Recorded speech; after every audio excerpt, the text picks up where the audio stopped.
Recording. Sharon? Oh, hi. I'm Sharon Broberg, one of the steering committee members of 350 Santa Barbara, and I want to welcome Jesse Smith tonight. Jesse is the Director of Land Stewardship at White Buffalo Land Trust. My husband and I first met Jesse when he gave a group tour of his family farm, Casitas Valley Farm, about 6 years ago.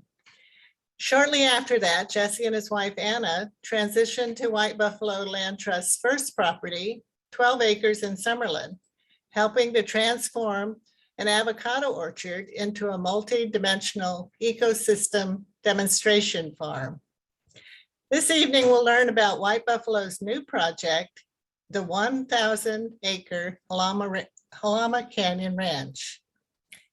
We at 350 know that we need to pull carbon out of the atmosphere fast. I love this quote from Jesse that I garnered from the Pacific Coast Business Times. Jesse said, the most scalable technology that we have and the most cost-effective is the technology of photosynthesis. Welcome, Jesse.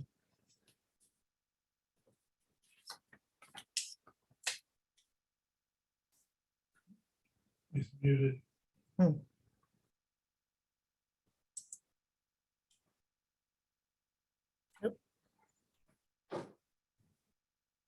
Let's see, did we lose Jesse? I believe that he mentioned he was having connectivity issues, so I believe he's also connected via phone. One moment. Okay, I am back. I really apologize about that. Could someone give me an affirmative that everything is coming through loud and clear? Yes, we can. Okay, thanks so much. I hope you all just blame Elon Musk because we're out here on Starlink and it just decided to go down on us today. So thank you all so much for welcoming here. As it was said, my name is Jesse Smith, and I'm the Director of Land Stewardship for White Buffalo Land Trust. I'm really excited to be able to share a little bit more about our work here on the Central California coast, as well as share a little bit more about our new role as stewards of Jalama Canyon Ranch. Our organization was founded in 2018 on the mission to practice and promote these systems of regenerative agriculture. We knew that we needed an actual entity to be able to service our community. And we felt that through this concept, this theory of change that we had, that we could truly play a unique part in this story. Our organization really revolves around 4 fields of focus. And the first one really being direct land stewardship. You know, the core of our organization is really rooted in the work that we do on the ground, our feet on the soil, our hands in the soil. We do that both at our Center for Regenerative Agriculture at Jalama Canyon Ranch, as well as through our active role helping others steward the land that they're on. We also have a deep focus on education and training, knowing that, one, we're going to have to really address the need of the next generation of farmers and ranchers and equipping them with the skill sets necessary to make the impact that we want in our community and on our climate and in our soils. But also, we feel it's imperative that we engage with community education, raising the ecological literacy of our educators, of our healthcare providers, of our teachers, of our policymakers, all of which are going to play a vital role in the coming years and decades. We also engage in scientific research and data collection, knowing that this is really still the language of knowing in our time. You know, we do feel like it's imperative for us to collect as much information as we can right now, but also structure it in a way that we can utilize the emerging technologies to derive actual meaning and understanding. And then this all really rolls up into an ability to give people an opportunity to act, an opportunity to make a choice. And that really revolves around our enterprise and product development, where we feel that people need an actual choice in the marketplace to choose this over that, that this product, this service aligns with my goals, aligns with my values, and aligns with my principles. And so through our work, we also bring those products into marketplaces in different capacities. So in our land stewardship, we really hold the process of regeneration and the concept and principles of regenerative agriculture in these 4 different buckets, if you will, or 4 different pillars. The first being soil health. And in that, we really look at the inherent properties of soil health, looking at how it mineralizes nutrients, how it provides for fungi and bacteria, and how it actually is able to support some of the other kind of functions of our ecology in biodiversity and water. And with that, we really have to talk about water in almost everything that we do. That's the major limiting resources, not only of our community here in the Central California coast, but much of California and the rest of the world these days. And so water resources is really how we consider both what we get and how we use it, but also the different functions of our ecology and our agricultural landscapes and how to support it at a watershed level. When we speak of biodiversity, we constantly are looking at it in different tiers or different kind of nested holes. Everything from biodiversity in our soil, in the micro biodiversity of fungi and protozoa and bacteria, to the more macrobiology of insects and pollinators and birds, to the different predators and ungulates that all have a role to play and a niche to hold within our ecosystem. And it's really up to us as land stewards to understand how our agricultural decisions can either harm, hamper, or support and provide habitat for a lot of these different species and their communities. And then ultimately, agriculture is a human endeavor. So we must be able to design them and engage with them in a way that supports the human systems. And that's both the health and vitality of human systems, reducing or eliminating our exposures to harmful chemicals and pesticides, herbicides, but also making the process of growing our food an enjoyable one, making it a one that is beautiful, that sounds beautiful, that tastes amazing. And ultimately, that's where we really hope that agriculture can shift in its ability to change humans.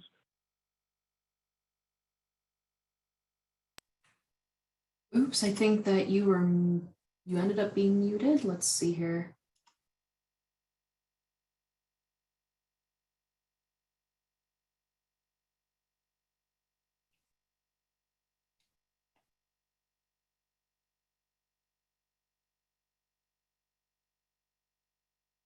Are we back on, Michelle? Can you give me a thumbs up? Yes. Okay, Thank you. So in our education and training, we really look at our education as a way for the rest of our community to really be able to engage with intact ecosystems. Being able to bring people out for field days and farm tours, to be able to learn from our land stewards and our team members, but also for us to be able to join panel discussions such as this. We also host our own speaker series, ones that revolve around key topics of conversation. One of my favorites was the reciprocity between agroecology and cuisine, how what we do on the farm inspires what we see in the kitchen and vice versa. We also did one on perennial pastures and regenerative pollinator habitat. These are all questions that we feel that people are asking, and having an open forum for this discussion with thought leaders is one in which I think people really are drawn to and elevates the conversation. We also know that children are really the key to the future. So figuring out ways of getting the experience of growing food into the hands of the youth. And specifically, we really love this age of middle school students. So we provide tour opportunities for schools. We've co-developed electives and curriculum with schools, and really wanted to support garden education. I believe we have a fantastic opportunity to engage around Earth Day this coming week, where we get to talk about soil health and soil health dynamics at a school up here in the San Ynez Valley. When we talk about agricultural training, it really is a focus on either current or future land stewards. Knowing that the process of applying principles of regeneration and regenerative agriculture isn't as easy as fixing a switch. It really takes time and ultimately a shift in mindset to be able to go through this process. And so our training programs not only look at providing the functional skill sets, but also the framework to shift our understanding from one that is myopic and narrow, and a lot of times really driven by profit and financial planning, to one that incorporates that into the larger whole and the holistic management of living entities and nested entities. We really are excited about this annual program that we offer in holistic managed grazing, holistic financial planning, a holistic context development. It's a 10-day intensive that we host each winter. We also have now followed that up with a 5-day intensive that focuses on ecological function and the monitoring thereof. We actually just wrapped this up last week, where we had 15 monitors from around the country who spent the week with us learning how to utilize these indicators of soil and water and biodiversity as a way of actually rating and scoring the land to be able to track its function over time. We also have an all hands-on training that looks at one-day workshops that are hyper-focused on things like composting and nutrient cycling, on propagation and nursery development, as well as our most recent one was on farm planning and farm design. And once again, in a one-day course, we don't get to get too detailed into the tool sets and a lot of the nitty-gritty detail that could take weeks and weeks, but it really is, how do we bring the right set of eyes to the landscape to be able to see something differently, but also to set priorities differently in how we engage with decision-making around landscapes. When we talk about science and scientific research, we really look at the value of data and information in training the human eye and human intellect to be able to see different levels of functionality within our ecosystem, as well as address some of the tools and systems of agriculture that we can utilize in order to address those. So when we talk about our research and our data collection, we often like to put it into 3 different buckets.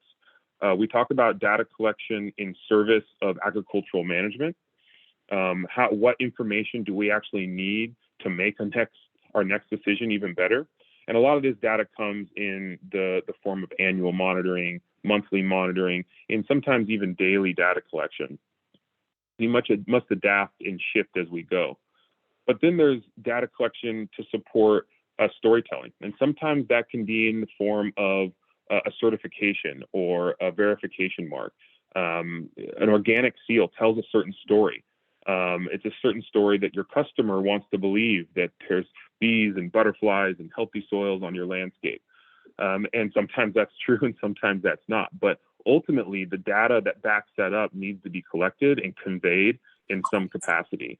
So we do collect data in service of different marks. We collect data in service of our outreach and in our education. And then we are starting to dive into the world of ecological function in the context of ecosystem service payments. The most common one is going to be known as carbon credits, carbon trading, but there's so many different co-benefits that revolve around carbon that we also feel are just as important to be able to gather data and monitor. And we also are seeing actually develop into markets for themselves. And some of these are water credits, some of these are biodiversity credits, and there's a host of different platforms and methodologies. And that's something that we're deeply engaged within that work, are also engaging with a lot of other partners in that field. The last field of focus is really on enterprise development, and this takes a few different forms for us at White Buffalo Land Trust.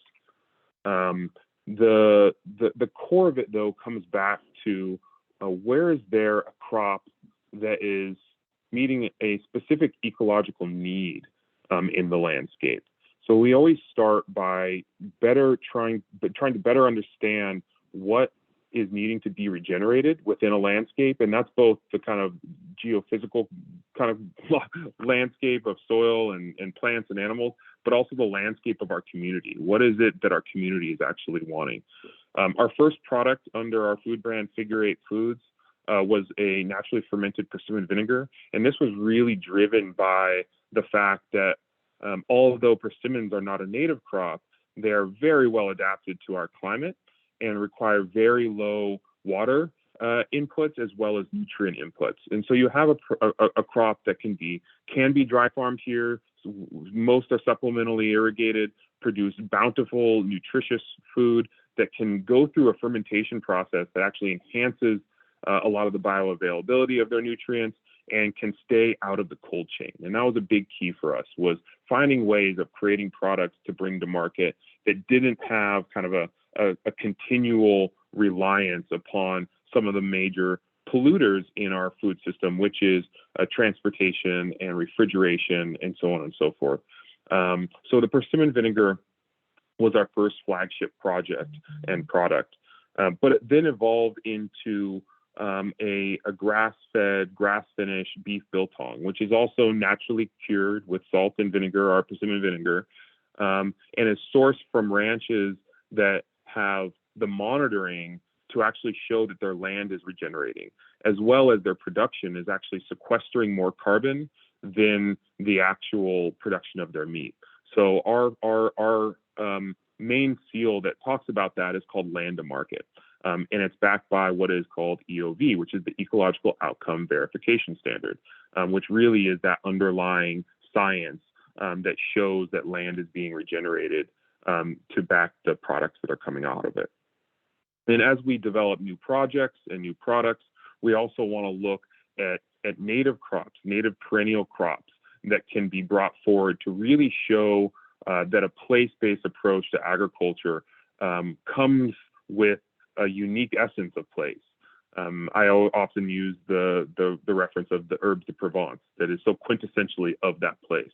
And you see a lot more like champagne or agave spirits that are called tequila. They have a very specific domain d'origine that call forth that landscape. And that kind of brings us to our Center for Regenerative Agriculture, the Jalama Canyon Ranch. This project and process started over 2 years ago, where we set out to find a place that we could demonstrate on a broader scale the principles of regenerative agriculture within this community. This project is located out near Poet Conception, just outside of Lompoc. It's kind of nestled between three of our larger land holding entities that are Vandenberg Air Force Base, the Nature Conservancy's New Dangermond Preserve, and Hollister Ranch. And that really encompasses the pinnacle of California. And what sets us apart is the fact that we're just over the ridgeline. We're actually in the San Ynez watershed, where most of the Nature Conservancy's Dangermond Preserve and Hollister Ranch are actually in the coastal watershed. But we also share a very similar ecoregion and biodiversity on that property. What we really wanted to bring to prominence in our conversation around much of our work there, though, was the property's ability to contribute to a larger whole, which is the San Ynez watershed, by also demonstrating the fact that on a smaller level, we are our own little micro watershed. And that was demonstrated here in the property boundaries shown in red, and the tributaries of our primary and secondary stream flows that show that there is no water that lands on this property, no precipitation that lands at the Jalama Canyon Ranch that doesn't flow through these two pinch points at the lower northern border. And there's no other properties where we don't have stewardship over where they drain into this property. So it gives two really unique opportunities for us to to monitor the change over time in hydrology, in stream flow, in stream intensity, in stream sediment and bed load, in the turbidity, all the things that we can monitor over time, including the bank stability as a product of our management. We also found that this site is both unique in that it holds many of the ecological sites that we see in Santa Barbara County, as well as in California and in many of the Mediterranean regions around the world. So in that it was unique, but it also means that it's very similar to many places around the world, and many places that are the kind of breadbaskets of their respective kind of communities. And these are the places that grow so much of the food that we know and love.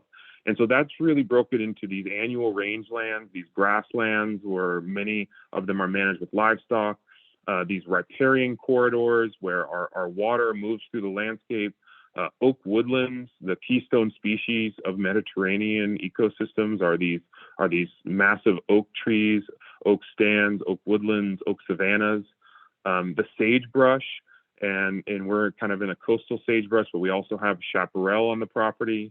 And then the managed agroforestry, the orchards and the vineyards, and there's both vineyards and a small olive orchard on this property. The sixth one, the odd man out, but I put it in there, was also the human development, the built infrastructure, because we believe that to have humans on the landscape is what we also need in order to steward these landscapes.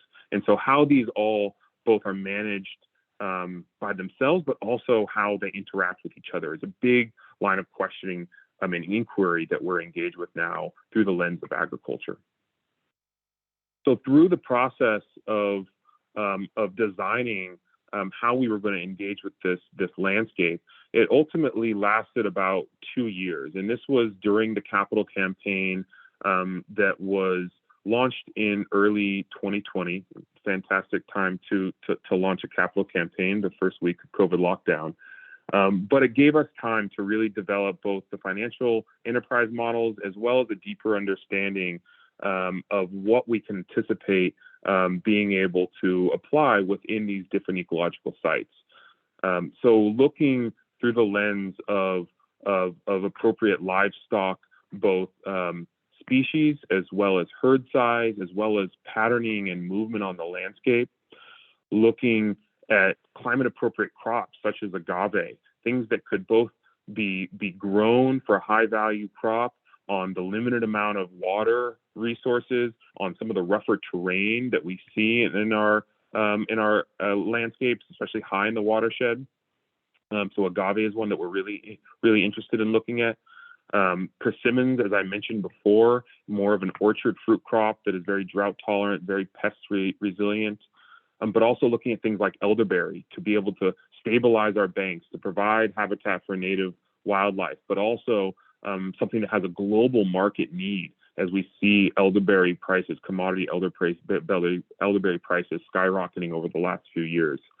And then the final one is mushroom production, looking to mycelial pathways as a way for us to better manage and steward some of our oak woodlands. So as we do selective thinning and pruning to revitalize the health of existing oak stands, what comes out of that is a byproduct that can be value added into culinary and medicinal mushrooms. So with that, I'll wrap up and open it up to any questions. And I thank you all so much for sitting through both my tech issues and that conversation.